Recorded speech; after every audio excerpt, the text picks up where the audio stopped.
Chers amis, depuis plus d'une semaine, Jean-Louis Leroux dort en prison. Cet agriculteur a été mis en examen pour tentative d'homicide volontaire parce qu'il a tiré sur un cambrioleur. Les faits remontent à la nuit du 31 janvier au 1er février. Prévenu d'une intrusion dans sa propriété par une alarme anti-vol, l'éleveur prévient la gendarmerie et se rend sur place accompagné de son frère.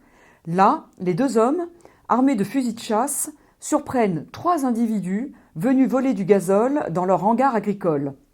Les deux frères tirent en l'air pour les faire fuir.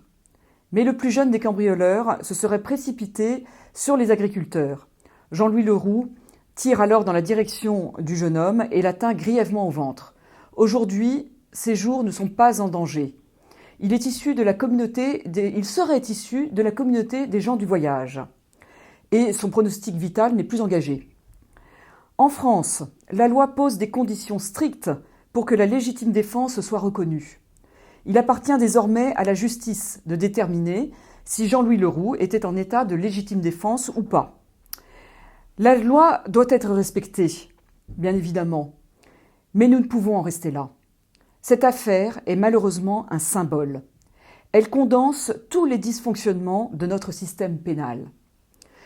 Comme c'est presque toujours le cas dans les affaires de ce genre, Jean-Louis Leroux s'était déjà fait cambrioler plusieurs fois. Selon le journal Le Parisien, en 2019, 7000 litres de carburant lui auraient été dérobés au total. À chaque fois, il a toujours appelé les gendarmes, déposé plainte et fait confiance aux autorités. Mais les vols et les déprédations ont continué chez lui et chez d'autres agriculteurs de la région. Dans cette zone rurale, il faut presque une demi-heure à la gendarmerie pour arriver. Et cette fois-là encore, les gendarmes ont mis 25 minutes pour arriver. Les cambrioleurs ont évidemment tout le temps de s'enfuir tranquillement. Et s'ils ne sont pas pris sur le fait, ils ne sont presque jamais retrouvés. Et si par hasard ils sont retrouvés, ils sont condamnés à du sursis ou bien ne font que de courts séjours en prison. C'est la réalité de la justice aujourd'hui. Nous le savons tous, et Jean-Louis Leroux aussi. Alors peut-être, cette fois-ci exaspéré par l'impuissance des autorités, poussé à bout par l'impunité des délinquants, a-t-il pensé qu'il pourrait retenir les cambrioleurs jusqu'à l'arrivée des gendarmes, pour qu'enfin ces vols cessent. Mal lui en a pris. Les autorités, incapables de protéger les biens d'un homme qui travaille 365 jours par an pour se constituer de maigres revenus, l'ont immédiatement mis en détention provisoire. Et savez-vous pour quel motif officiel ? Pour le protéger. Le contexte de commission des faits pouvant très sérieusement laisser craindre des risques de représailles, y compris de façon physique, selon le parquet de Reims. Mais dans quel monde vivons-nous ? Un monde dans lequel la justice est incapable de protéger les honnêtes gens contre les délinquants, puisque le seul moyen qu'elle trouve de protéger leur vie, c'est de les mettre derrière les barreaux. Il faut oser le dire.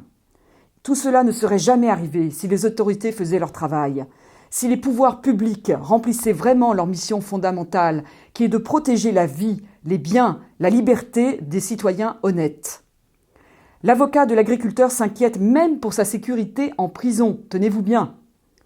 Si c'est la seule solution de protection qu'on puisse trouver pour un citoyen que pendant 5 ans on n'a pas réussi à protéger, de le mettre en prison où on retrouve une grande concentration de gens du voyage, ce n'est pas une solution, dit-il.